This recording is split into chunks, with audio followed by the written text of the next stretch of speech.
네, 계속해서 정치권 상황 함께 짚어보겠습니다. 박성민 전 더불어민주당 최고위원, 이재영 국민의힘 강동을 당협위원장과 함께하겠습니다. 어서 오십시오. 안녕하십니까? 안녕하세요. 예. 자, 미국의 이란 공습 저희가 앞서 전문가와도 좀 자세하게 살펴봤습니다만 이번 사태가 좀 장기화될 가능성도 점쳐지고 있는데요. 과연 우리에게는 어떤 영향을 미칠까 촉각이 곤두세워지는 상황입니다. 청와대는 일단 비상체제로 상황을 주시하고 있고 그리고 잠시 뒤에 또 당정 간담회도 또 열린다고 하는데 지금 이 상황 어쨌든 일단 위성락 안보실장은 중동 상황에 대해서 지나치게 우려할 필요는 없다라고는 하지만 실제로 우리 국민들이 느끼는 건 좀 다를 수도 있을 것 같은데요. 어떻게 보세요? 그러니까 아무래도 이제 지나치게 우려하지 않아도 된다라는 것은 지금 사태가 비교적 초기라는 점과 네. 그리고 청와대가 비상대응 체제를 통해서 적극적으로 대응을 하고 있고 매일매일 여러 가지 지금 국제 유가라던가 에너지 가격이라던가 중요한 자원들에 대해서도 지금 살피고 있는 상황이다. 이 점을 네. 강조하려 하신 것으로 보입니다. 다만 이제 우리나라에 어떤 그 영향이 있을까를 조금 냉정하게 생각을 해본다면 지금 당장 이슬람 혁명 수비대가 호르무즈 해협 봉쇄를 거론을 하고 있습니다. 그렇죠. 물론 이게 과거에도 이 봉쇄에 대한 일종의 협박은 있어 왔지만 네. 그게 실현되지는 않았었어요. 이번에 낙관할 수는 없다라는 생각이 드는 것이고 만약에 이 호르무즈 해협 봉쇄가 실질적으로 이루어지게 된다라고 한다면 원유라든지 LNG 수급에 있어서 실질적인 차질이 일어날 수 있다. 그렇게 된다면 유가라든지 이런 부분에서도 100달러까지 치솟을 수 있다. 이런 상황들이기 때문에 에너지 수급량 그다음에 여기에 대해서 그렇다면 이 수급해오는 그 자원들을 그 원천들을 좀 다분화해야 되는 것 아닌가 대비해야 되는 것 아닌가라는 이야기가 들리고 있는 상황이고요. 예. 아무래도 원유의 그 과반 이상을 그러니까 70% 정도를 중동에서 들여오고 있는 상황이다 보니까 네. 이 영향이 직접적으로 올 수밖에 없다라는 판단을 할 수밖에 없는 상황이라 여기에 대해서 당연히 상황도 살피면서 동시에 대책도 마련해야 되는 상황인 겁니다. 예. 국민의힘 장동혁 대표는 독재국가의 운명을 전 세계에 각인시킨 사건이다라고 이제 평가를 했는데 이제 김정은에게 공포를 심어주면서 어떤 자극이 좀 되지 않겠습니까? 예, 북한 영향을 어떻게 보세요? 많은 분들이 그런 생각을 하셨을 것 같아요. 또 북한에서도 이번에 그 공습이 일어났을 때 이례적으로 좀 빠르게 성명을 냈었잖아요. 예. 그래서 북한이 이 부분에 있어서는 관심을 가지고 있을 수밖에 없구나 이런 생각도 좀 들었고 게다가 이게 그 핵 협상 도중에 예. 이것이 끝나지 않은 상황에서 하메네이를 이제 사살한 거잖아요. 그러니까 이게 협상 도중에도 미국 같은 경우는 과거와는 틀리게 이 트럼프 정부 같은 경우에는 이렇게 직접 들어가는구나라는 것을 보면서 북한한테도 저럴 수 있는 거 아니야라는 생각을 하신 국민들이 있을 거라고 생각을 합니다. 네. 예를 들어서 이런 거죠. 만에 하나 이란의 사태가 빠르게 정리가 된다면 그 이후에 트럼프 대통령이 김정은을 향해서 우리 핵 협상 이제 해야지라고 물어보면 북한은 과연 어떻게 나올까? 지금은 이란 사태를 보면서 핵무기를 더 늘려야지 이런 식으로 대화를 지금 성명을 내고 있지만 과연 트럼프가 이제 협상하자라고 했을 때 과연 지금에 있었던 일련의 사태들이 기억에 남아있지 않을까요? 그래서 그런 면에서는 우리나라 안보에도 어느 정도 미래에 예. 다른 일이 있을 수도 있는 거 아니야?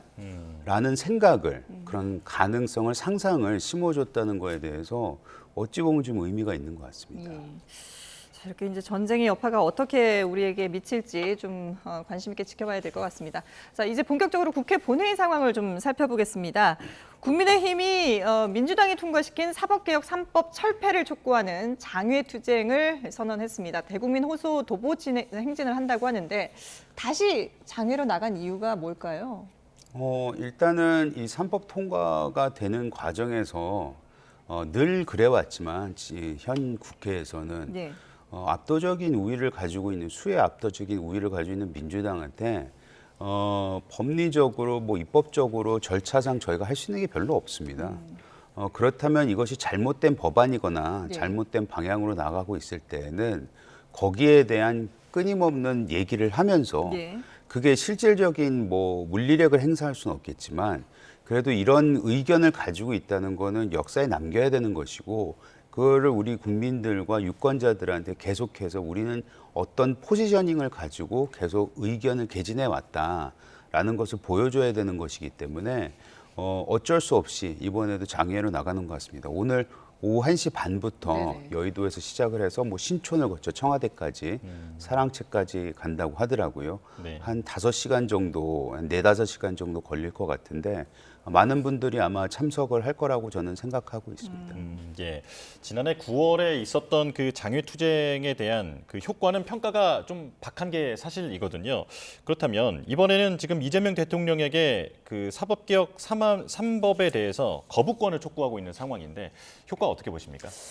그러니까 저는 되게 무책임하다라고 보고 국민들께서도 좋은 행보로 보시지는 않을 것 같습니다. 그러니까 앞에서 지금 우리가 중동에서 일어나는 사태들에 대해서 굉장히 일촉즉발의 상황이다. 예. 그 비상사태로 지금 바라보고 있고 적극적으로 대응하고 있고 국회도 할 일을 해야 된다. 이런 생각이 드는 상황임에도 불구하고 지금 국민의힘이 제1야당으로서의 책무를 다하지 않고 거리로 나가서 투쟁을 하겠다라고 하는 것은 사실 국회에서 해야 하는 일과 할 수 있는 일들을 모두 내팽개치고 오로지 장외 여론전에만 호소하겠다라는 의도이기 때문에 어떤 정치적 책무를 망각했다 이렇게 볼 수 있을 것 같고요. 네. 이 사법 3법에 대해서도 그동안 이제 본인들이 국회에서 또 이야기를 할 수 있었던 상황이지 않습니까? 근데 이 상황에 대해서 대통령에게 거부권을 요구하기 위해서 이렇게 긴박하고 중대한 상황에 그것도 이 대미투자특별법 같은 중대한 사안도 국회에서 처리가 되어야 되는 상황에 특위를 파행시키고 국회를 보이콧하고 네. 그다음에 여러 가지 필리버스터를 계속 진행하겠다 이런 방침을 밝히면서 사사건건 회방을 놓다가 이제는 밖으로까지 나가겠다라고 하는 것은 사실은 제1야당으로서 적절한 모습은 아니라고 생각이 되고 오히려 장외투쟁을 할 시간에 지금 내부에 있는 윤호개인 세력과의 절연이라든지 아니면 부정선거 음모론에 대한 동조 이런 것들부터 먼저 멈추는 것이 좀 네. 순리가 아닐까라는 생각이 들어서 이런 모습들에 대해서 저는 좋은 그 평가를 내리기가 어렵다 이렇게 보고 있습니다. 국민의힘 내부적으로 뭐 징계 내용이라든지 이런 그 여러 가지 좀 어려움들이 있다 보니까 시선을 돌리기 위해서 내부로 장외로 나가는 게 아니냐라는 얘기들도 있고 오히려 또 역효과가 날 수도 있다라는 평가도 있는데요. 어떻게 보세요? 장외투쟁을 뭐 계속해서 할 수 있을지 모르겠으나 뭐 시선을 돌려도 뭐 잠시 돌릴 뿐 네. 이미 벌써 지난주 금요일이었던가요? 한동훈 전 대표가 대구에 갔었잖아요. 갔죠. 예. 서문시장. 거기에 이제 같이 동행했던 현역 국회의원들이 있습니다. 네네. 그 현역 국회의원들을 상대로 징계를 네. 하겠다라는 뉘앙스의 말을 지도부가 했고 네. 거기에 절차를 또 원외에 있는 몇 분들이 진행을 하고 있는 것 같아요. 그것이 이제 계속해서 나오다 보면은 오히려 장외투쟁에서 하고자 했던 얘기가 동력이 떨어지지 않을까. 왜냐하면 지금 민주당이 하고 있는 여러 가지 일들, 뭐 지금 3법, 뭐 사법 개혁안을 포함해서 예. 동의하지 않는 국민들 꽤 있을 겁니다. 꽤 있을 것인데 국민의힘을 바라보면서 여기를 지금 대한 세력이라거나 아니면 국민의힘에 있는 집안 싸움이 훨씬 더 재미가 있으신 건지 모르겠는데 더 관심을 갖고 계시기 때문에 저희가 정책적으로 정치적으로 해야 되는 얘기와 행동들이 눈에 잘 안 들어가는 것은 사실인 것 같아요. 그것을 어떻게 해결할 수 있는지에 대해서는 너무 답이 뻔한데 그거를 선택하고 있지 못하는 지도부에 대한 안타까움도 있습니다. 예. 지금 여야가 행정통합법안 처리에도 대치를 이어가고 있는 상황인데 국민의힘이 대구 경북 통합법 처리를 위해서 필리버스터도 전면 중단했습니다. 전격적인 발표였는데 이거 의사결정이 어떻게 이루어지게 된 겁니까? 저는 이 대구 경북 통합에 대해서는 국민의힘이 굉장히 큰 전략적 실수를 했다고 생각해요. 지난번에 법사위 민주당에서는 이거를 통과시키려고 했던 걸로 저는 알고 있습니다. 예, 예. 즉 국민의힘 집안 싸움이 있는지조차도 모르고 통과를 하려 했다가 마지막에 국민의힘이 잠깐 멈춰주세요라고 하는 말을 빌미삼아 그때 통과를 안 시킨 거거든요. 근데 그러고 나서 보니 이게 만만치 않은 집안 싸움이고 그것이 뭐 투표를 통해서 해결은 됐다곤 하나 이거를 굳이 지금 해줄 필요가 없는 상황이 되지 않았나 민주당에는. 게다가 지금 앞서 말씀드렸던 장외투쟁도 하고 있고 대미투자와 관련된 그 특위도 지금 출범을 시켜야 되는 건데 거기에 대한 지금 협상이 지금 잘 안 되고 있는 상황에서 예. 이거를 빌미 삼아 이거를 카드로 다른 협상력을 끌어내려고 하는 것이 아닌가라는 좀 우려가 되고 있습니다. 그래서 예전에 할 수 있을 때 했어야 됐는데 그때 잠시 몇 분 지체하려고 했던 것이 이렇게 큰 부담으로 돌아올 수 있었던 거는 아마 국민의힘도 예측지 못한 거 아니었나. 오히려 민주당은 또 얻어 걸린 게 아닌가 호재를 좀 예. 그런 생각까지 드네요. 그러니까 민주당에서는 그 국민의힘의 대구 경북 통합법에 대한 입장 정리, 내부 정리부터 하고 와라라고 얘기를 했는데 국민의힘에서는 어쨌든 찬성으로 결론이 나지 않았습니까? 그러면 이제 이 민주당에서 나올 수 있는 입장은 어떤 건가요? 근데 이게 민주당 입장에서는 지금 단일하게 입장이 정리가 됐나 좀 의문이 드는 상황인 게요. 네. 일단 경북의 8개 시의회 의장단이 지금 반대 입장을 냈습니다. 그 외에도 뭐 대전, 충남 같은 경우에도 국민의힘 소속 지자체장과 시의회가 계속 반대를 하고 있는 입장이에요. 네. 근데 민주당은 지금 이 대구, 경북, 그다음에 대전, 충남 이것까지도 지금 다 처리하자라는 입장인데 지금 국민의힘이 계속 갈팡질팡하고 대구, 경북에 대해서 내부에서 찬반이 갈렸다가 겨우 찬성으로 수습을 했는데 또 지역에서는 반대 입장이 나오고 있는 상황이란 말이에요. 네. 그렇다면 이거는 민주당에게 빠르게 처리해달라고 요구할 일이 아니라 내부에 여전히 남아있는 잔존하는 갈등의 잔재들을 본인들이 정리를 하고 통일한 입장이다, 통일된 입장이다, 단일한 입장이다 이 부분을 민주당에게 확신을 줄 수 있어야 된다라고 생각을 합니다. 여기에 대해서 이제 말씀을 해주셨지만 전 전략적으로 굉장히 큰 실패가 있었다라고 보고 네. 그 갈등을 빠르게 조정할 능력도 수습할 그 타이밍도 놓쳤기 때문에 그리고 지역에서마저 이런 반대 입장이 나오다 보니까 오히려 민주당에게 민주당의 당론으로 이거를 빨리 처리를 해달라라고 요구를 하게 되는 굉장히 좀 슬픈 상황이 된 게 아닌가라는 생각이 들고 그래서 저는 국민의힘이 입장을 보다 명확하게 할 필요가 있다. 이게 결국에 처음에는 정략적 이유로 반대하다가 나중에는 지역에서 눈치 보이니까 지금 입장을 바꾼 거 아니겠습니까? 예. 그렇다고 한다면 좀 더 진정성 있게 정말 이것을 통과시키고자 한다면 이 지역에서 나오는 여러 가지 여론이라던가 여전히 내부에서 반대하는 목소리가 있다라고 보여지는 그 대목들을 국민의힘이 나서서 정리할 필요가 있다라는 생각입니다. 예. 그렇다면 대전 충남 그 통합은 어떻게 되는 겁니까? 대전 충남은 좀 TK하고 틀린 것 같아요. 거기는 아시다시피 거기에 있는 지자체장들 자체도 반대를 하고 있고 그분들은 지금 지역 민심과 의견을 수렴했을 때 이것을 우리는 반대할 수밖에 없다는 얘기를 하고 있기 때문에 거기는 지역 내에 이런 뭐 갈등, 이 통합에 대한 의견이 그렇게 도드라지게 틀려 보이지는 않고 TK는 앞서도 말씀드렸지만은 그 사전에 정리가 됐었어야 됐는데 네. 그것이 안 된 부분이 이렇게 발목을 잡고 있습니다. 다만 국회의원들이 어떻게 해서든지 투표를 통해서 이걸 찬성을 하기로 했고 또 필요하다고 느꼈기 때문에 이 부분에 대해서는 민주당도 정략적인 것이 아니고 지역 균형 발전이 또 이재명 대통령의 또 큰 그림 아니겠습니까? 그래서 그런 부분에 있어서는 호남도 이번에 했고 예. 뭐 다는 아니지만 광주 전남이 했기 때문에 TK는 같이 통과를 시키는 것이 전 맞다고 봅니다. 예.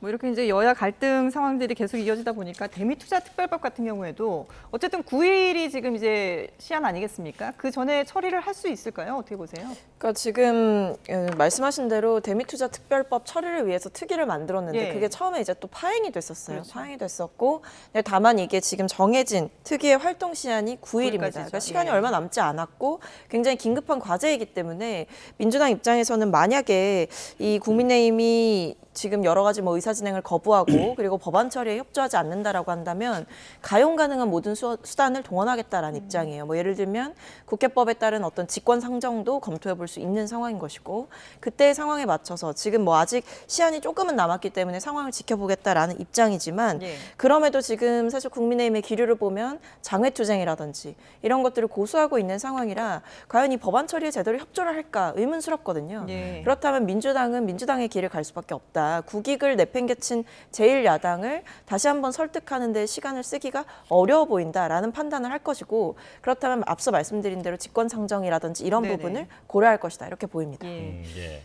자, 저희가 다음 주제로 다루려고 했었는데 어제 이재명 정부 초대 기획예산처 장관 후보자로 더불어민주당 원내대표를 지낸 4선 중진의 박홍근 의원이 지명됐죠. 네, 각종 의혹 끝에 지명이 철회된 이해운 전 후보자와 정반대로 이번엔 이 대통령과 오랫동안 호흡을 맞춰온 측근 인사를 발탁했는데요. 인사청문회 준비를 위해서 출근했다고 합니다. 바로 가보겠습니다. 대한민국 미래 설계의 중심이자 국가 재정 컨트롤 타워인 기획예산처 장관 후보자로 지명되었습니다. 기쁨에 앞서 매우 어깨가 무겁습니다. 우리 대한민국이 안고 있는 많은 과제를 너무나 잘 알고 있기 때문입니다. 저는 국회에서 예산결산특별위원회 소위원과 간사 그리고 위원장을 맡아오면서 또한 당에서는 을 지키는 민생실천위원장과 전국 직능대표자 회의 의장을 맡아오면서 민생 현장의 어려움, 대한민국이 직면한 구조적 위기를 그 누구 이상으로 잘 알고 있습니다. 그런 점에서 제가 지명된 것은 현장의 목소리를 기반으로 대한민국 국가 발전에 새로운 전략을 수립하라는, 그리고 재정의 순기능을 통해서 이 많은 복합적 위기를 극복해달라고 하는 그런 요구인 것으로 알고 있습니다. 마침 제가 국회에 있으면서 대한민국 전환과 미래 포럼이라는 것을 만들어 여야 의원, 현재 조호영 국회부의장과 함께 공동대표를 맡고 있습니다. 제가 이 의원들의 연구 모임을 여야를 초월해서 만든 것은 저성장, 인구 절벽, 기후위기, 그리고 지방소멸, 불평등과 양극화, 더 나아가서는 국민 분열이라고 하는 더 이상 우리가 미뤄서는 안 되는 이 숙제를 이제는 정파를 초월해서 풀어야 될 때라고 생각해서 운영해 왔습니다. 현재 기획예산처가 해야 될 기능 중에 가장 중심적인 것 중에 하나가 바로 이 국가 전략의 새로운 설계가 될 것입니다. 저는 국정기획위원회에 있으면서 단순히 예산 기능의 재편이 아니라 기획예산처를 통해서 30년 대한민국을 내다보는 이런 국가 미래전략 기능의 중요성을 간파했습니다. 그리고 실제 기능을 분리해 왔습니다. 따라서 지금 더 이상 우리가 이 시기를 놓쳐서는 안 된다라고 하는 절박한 마음을 안고 있습니다. 기획예산처가 이와 같이 대한민국 미래의 설계자로서의 역할을 충실히 하는 것이 이재명 정부, 국민주권 정부의 설계, 나아가선 대한민국 30년을 내다봤을 때 매우 중차대한 문제라고 보고 있습니다.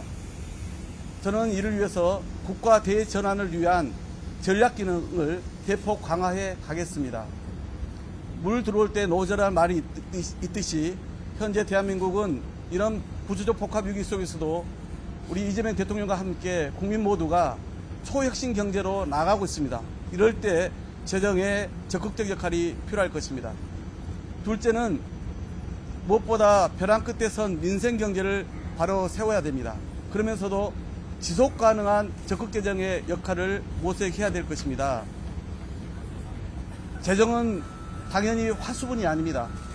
우리 국민의 혈세로 만들어진 그 재정이 적재적소에 쓰여야 되고 불효불급한 예산은 과감히 도려내야 되면서 그러면서 최대의 고효율을 창출해야 될 것입니다. 기획예산처가 맡는 일은 이와 같이 관행적으로 낭비 예산은 과감히 도려내면서도 가장 최고의 효율, 효과를 창출하는 역할들을 도맡아야 될 것입니다. 아무래도 제가 국회에서 예결위 간사를 하면서 그런 경험들이 있기 때문에 향후에 장관이 된다면 그런 문제를 잘 챙겨나가겠다는 말씀을 아울러 드리겠습니다. 특히 우리 과감한 그런 구조 조정 등을 통해서 지방의 골목골목까지 그리고 우리 국민 삶의 구석구석까지 이런 따뜻하고 유능한 재정의 마중물 역할을 할 수 있도록 최선을 다하고 싶습니다. 끝으로는 기획예산처가 재정민주주의를 위한 그 역할을 해야 됩니다. 무엇보다 저는 여야의 재정협치도 중요하다고 생각을 합니다. 그리고 함께 이 재정의 투명성과 효율성을 높이는 문제도 매우 중요합니다. 너무 입법부인 국회의 심사권이 무시돼서도 안 되는 것이고 나아가서는 여당만의 어떤 주도적인 예산 처리도 안 될 것입니다. 현장의 목소리를 바탕으로 국회의 충분한 심의권을 거치면서 가장 적확한 재정이 투입될 수 있도록 최선을 다하고 싶습니다. 그래서 대한민국이 이 시기에 대전환과 대도약을 일굴 수 있는 그런 견인차 역할을 기획예산처가 수행할 수 있도록 후보자로서 충실히 준비해 가겠습니다. 향후에 제 정책과 비전에 대해서는 청문회를 준비하면서 소상히 밝히겠고 또 국민의 눈높이에서 철저히 검증을 준비하겠다는 말씀을 드리겠습니다. 감사합니다. 네, 기획예산처 장관 후보자로 지명된 박홍근 의원의 출근길 발언 들어보셨습니다. 현장을 중심으로 해서 정책을 펼쳐나가겠다라는 발표를 했는데요. 잠시 뒤에 저희가 출연자들과 함께 좀 더 자세히 살펴보도록 하겠습니다. 자, 이번엔 증시 상황 잠깐 보겠습니다. 대체 공휴일 연휴로 사흘만의 거래가 시작됐는데 중동 긴장의 영향으로 하락 출발했습니다. 개장 상황 함께 보겠습니다. 자, 코스피와 코스닥 모두 파란불을 켜고 있습니다. 자, 1.26% 내린 6,165포인트로 개장했고요. 그리고 이후에도 계속 낙폭이 커지고 있는 상황입니다. 코스닥은 1.92% 내린 1,169포인트로 개장했는데 그때보다는 지금 그 하락폭을 조금은 만회한 모습입니다. 자, 3.1절 연휴로 이란 이슈를 피해갔던 우리 증시가 오늘은 어느 때보다 긴장감이 높은데요. 일단 간밤에 뉴욕 증시는 혼조세로 마감했는데 오늘 우리 증시는 어떻게 움직일지 주목됩니다. 자, 그리고 가장 큰 변수로 환율이 꼽히고 있습니다. 미국의 이란 공습 직후 원달러 환율이 수직 상승했는데 지금 오늘도 많이 올라가고 있는 상황인데요. 당분간 위험자산 회피 심리가 영향을 줄 것으로 보입니다. 오늘 원달러 환율은 무려 22.6원 오른 1,462.3원으로 개장했습니다. 지금까지 개장 상황 살펴봤습니다.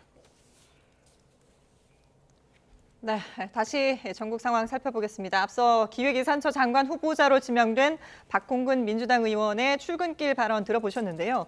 박성민 정책위원장님, 일단 이게 지금 상당히 긴 발표를 했어요. 출근길 발언이 예상보다 상당히 긴 내용인데 전반적으로 본인이 왜 후보자로 지명이 됐는지 그 배경에 대해서 많이 언급을 했거든요. 어떻게 평가를 하세요? 아무래도 이제 지난번에 그 이해운 전 의원이 지명되고 네. 사실은 낙마했잖아요. 그러니까 그런 상황이었다 보니까 이 자리 자체에 쏠리는 시선이나 그 부담감, 그 책임감에 대해서 잘 느끼고 계셨던 것으로 생각이 되고 그렇기 때문에 더더욱 이 적합한 후보자로서의 역량을 좀 더 보여주고 싶으셨던 게 아닌가. 네네. 그것에 대해서 충분하게 국민들께 설명을 하고 싶으셨던 게 아닐까라는 생각이 들고 네. 또 한편으로는 아무래도 지금 야당에서 공격이 좀 시작이 되고 있습니다. 뭐 결국에는 회전문 인사 아니냐, 예. 뭐 측근만 챙기는 거 아니냐 이런 식의 프레임이 계속이 되고 있지만 그것이 아니라 이 박홍근 의원 같은 경우에는 여러 가지 활동을 해오셨고 또 다선 의원이시기도 하셨고 무엇보다도 예결위 간사까지 역임하신 그 경력이 있기 때문에 그런 부분에서 국가 예산에 대한 이해와 예산처가 어떤 것을 해야 되는지 그리고 단순히 예산을 넘어서서 예산이 영향을 미칠 수 있는 국가 미래에 대한 생각까지도 본인이 여러 가지 포럼 활동을 하면서 쌓아왔다라는 네. 부분에 대해서 역량을 밝히신 거죠. 그래서 이제 본인이 적임자다라는 것을 국민들께 적극적으로 말씀을 드리고 또 야당의 비판에도 대응하시려는 전략이 전반적으로 깔려 있었다라고 보입니다. 예. 그런데 박홍근 의원은 사실 어제 오전에 민주당이 발표했던 그 서울시장 경선 후보에도 있었는데 지금 이렇게 출근길에서 입장을 밝혔습니다. 청와대가 경선 후보를 지명했다. 이거 어떻게 보십니까? 제 기억으로는 후보자 출근길 인사말 중에서 역대급이었거든요. 제일 길었던 예. 거예요. 제일 길었던 것 같아요. 근데 원래 보통 이유가 타당하지 않을 때 여러 가지 다른 이유를 막 갖다 대거든요. 누가 봐도 이거는 그 서울시장 후보 정리를 청와대가 한 걸로 보여지는데 거기에 대한 얘기를 하고자 하니 예. 그 얘기는 차마 입으로는 못 내외 있고 그거야 정치 개입이 되니까 결국에는 다른 말로 계속해서 이렇게 설명을 하신 게 아닌가 그런 생각이 듭니다. 예. 잠깐 발언을 하긴 했어요. 서울시장 출마 준비 중에 국가의 부름이 우선이다라고 얘기를 했거든요. 그런 거 치고는 굉장히 오랫동안 준비를 해왔거든요.